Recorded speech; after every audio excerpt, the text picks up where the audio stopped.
Bener nggak sih kalau misalnya dana kecil itu sulit berinvestasi? Mulai dari dana 12 juta aja, jadi mulai dari dana 12 juta, setiap bulan saya akan setor 1 juta rupiah. Itu jadi satu berkah bagi perusahaan ini. Punya PE ratio cuma 2 kali.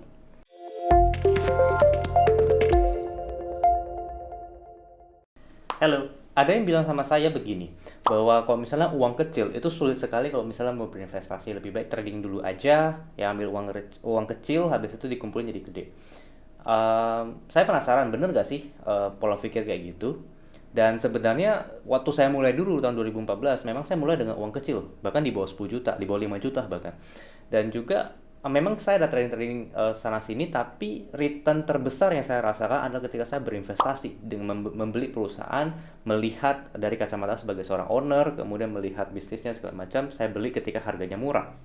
Itu yang memberikan return terbesar dalam perjalanan saya investasi selama lebih kurang 8 tahun terakhir. Nah, jadi gue penasaran, eh, bener nggak sih kalau misalnya dana kecil itu sulit berinvestasi?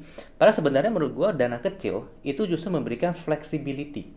Jadi mungkin nggak banyak yang bisa dilakukan, tapi lebih fleksibel untuk masuk ke saham-saham kecil yang justru bisa memberikan return yang jauh lebih besar ketimbang kita masuk ke perusahaan-perusahaan besar yang sudah mature. Nah, dengan dana kecil juga lah kita lebih apa ya, lebih tidak terlalu banyak beban ya ketika kita berinvestasi.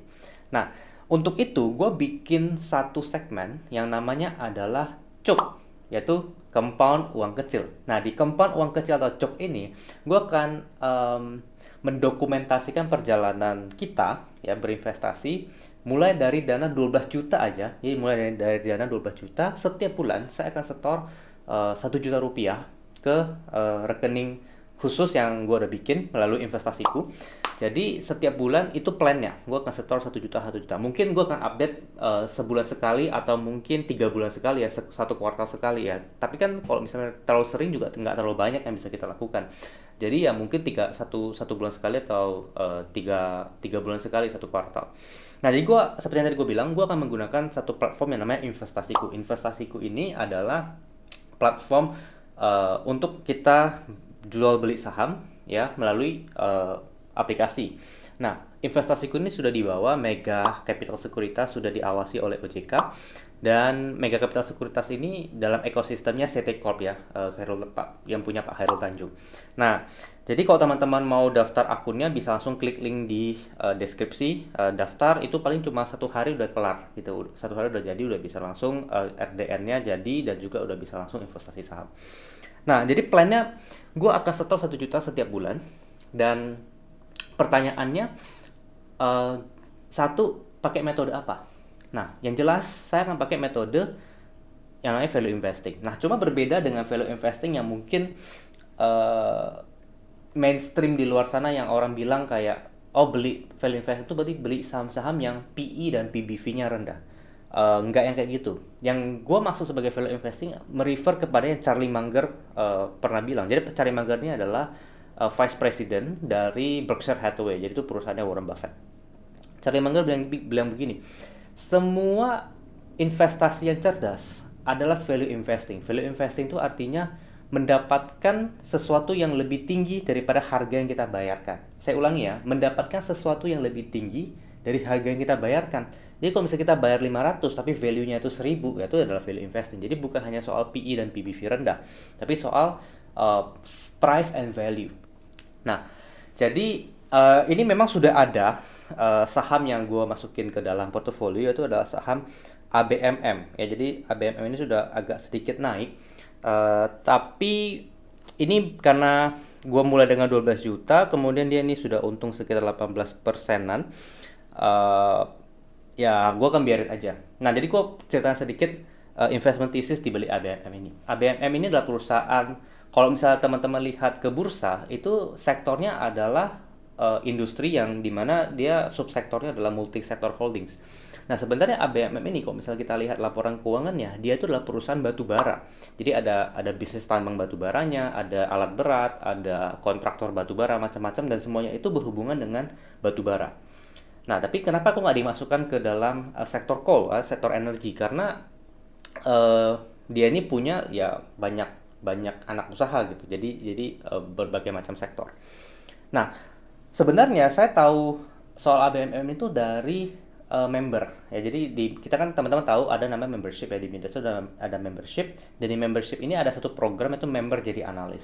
Jadi di program ini tuh kita memberikan kesempatan kepada para member ya untuk bisa mensubmit mereka punya investment ideas, submit ke kita review, kita bantu proses analisanya, kita bantu kasih data yang perlu dicari tuh seperti ini, angle analisanya seperti ini.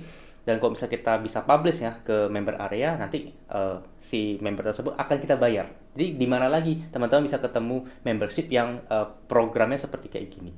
Dan ada satu yang menarik dari Pak Alfian, jadi salah satu member kita namanya Pak Alfian, itu bilang ke saya soal saham ABMM. Pas saya cek, oh ini perusahaan sebenarnya, ini perusahaan batubara, dan dalam beberapa tahun terakhir itu dia mengalami kesulitan lah ya. Dia punya kesulitan, dia punya hutang cukup besar. Habis itu ya kinerjanya kurang bagus ya, dia harga sahamnya turun terus. Ketika batubara itu membaik di tahun 2020, 21, 22 sekarang, ya ketika kinerjanya membaik ya, dia punya kondisi keuangan juga getting better. Jadi setiap tahun dia punya cash flow, dan cash flow-nya digunakan sebenarnya ada yang untuk bayar hutang, untuk mendeleveraging dia punya kondisi balance sheet. Jadi dia mengikis hutangnya lah, jadi makin tahun hutangnya makin kecil. Dan ketika batubara naik, itu jadi satu berkah bagi perusahaan ini. Dan kalau misalnya kita lihat data-data laporan keuangannya, sebenarnya ABM ini punya PE ratio cuma 2 kali. PE ratio cuma 2 kali. Nah, jadi PE ratio 2 kali itu murah sekali di tengah kondisi yang seperti kayak gini. Dan juga kalau misalnya kita cek dia punya return on equity, itu sekitar 40-50%. Jadi kalau misalnya kita cek ke sini ya, kita mau cari misalnya kayak tadi ya ABMM gitu. Nah, return on equity sekitar 44% ya, yang di sini 44%. Ini lumrah bagi perusahaan-perusahaan cyclical untuk menghadapi kondisi keuangannya jadi sebagus ini ketika kondisi batubaranya lagi bagus. Nah, jadi makanya saya pikir oke, kita bikin satu segmen kayak gini, terus ya udah, ketika saya ketemu satu saham yang bagus, saya akan dorong semua masuk ke situ.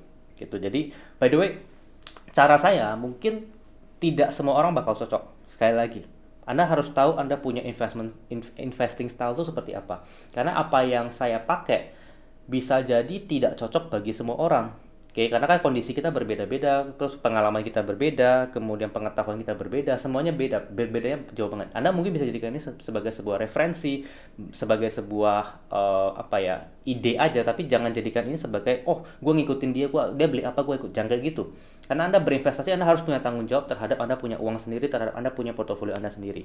Oke, jadi itu tanggung jawab Anda, bukan tanggung jawab saya atau tanggung jawab siapapun. Kalau misalnya Anda pengen kayak gitu-gitu, lebih baik nggak usah ikutan Midas.id, Anda cari yang lain aja gitu ya. Nah, jadi di sini kita lihat bahwa ini perusahaan sudah getting better, hutangnya dia turunkan, dia bayar hutang, dan juga kondisi balance sheet-nya sudah ya getting better lah. Harga sahamnya juga sudah mulai naik. Sebenarnya saya cukup ketinggalan sih baru beli di harga sekarang, tapi saya percaya bahwa kondisi bisnisnya baik ya, di tengah batubara yang lagi bagus ya, saya pikir why not lah untuk saya manfaatkan. Nah, akhirnya saya beli satu saham ini, satu ABMM. Tapi sedikit disclaimer, ini sahamnya kurang liquid, jadi kalau misalnya teman-teman mau beli ya be mindful aja. Jadi mau nggak masuk ke saham nggak liquid, karena sometimes ada orang itu mempertimbangkan likuiditas. Tapi kalau misalnya saya menggunakan porto segini, ya saya nggak terlalu masalah soal likuiditas. Oke, jadi itu yang bisa saya update soal episode pertama dari Cuk, Compound Uang Kecil. Semoga kita bisa konsisten setiap bulan, setiap kuartal kita akan update. And by the way, di beberapa periode saya yakin pasti ada masa-masanya di mana nggak ada investment opportunity yang kita bisa manfaatkan. Yang saya lakukan adalah saya akan tetap setor 1 juta setiap bulan. Ya, saya setor. Kalau misalnya nggak ada ya udah saya diem aja, saya nggak akan beli apa-apa. Mungkin kalau misalnya masih ada sahamnya saya masih biarin aja, atau mungkin kalau misalnya sahamnya sudah saya jual, mungkin ya udah saya biarin aja duitnya ditambah-tambah terus sampai nanti ketika ada opportunity baru saya akan beli lagi. Nah, jadi itu yang saya bisa update di video kali ini, dan semoga video ini kita bisa ikutin sama-sama perjalanannya seperti apa. Oke, sampai jumpa di video berikutnya. Bye-bye.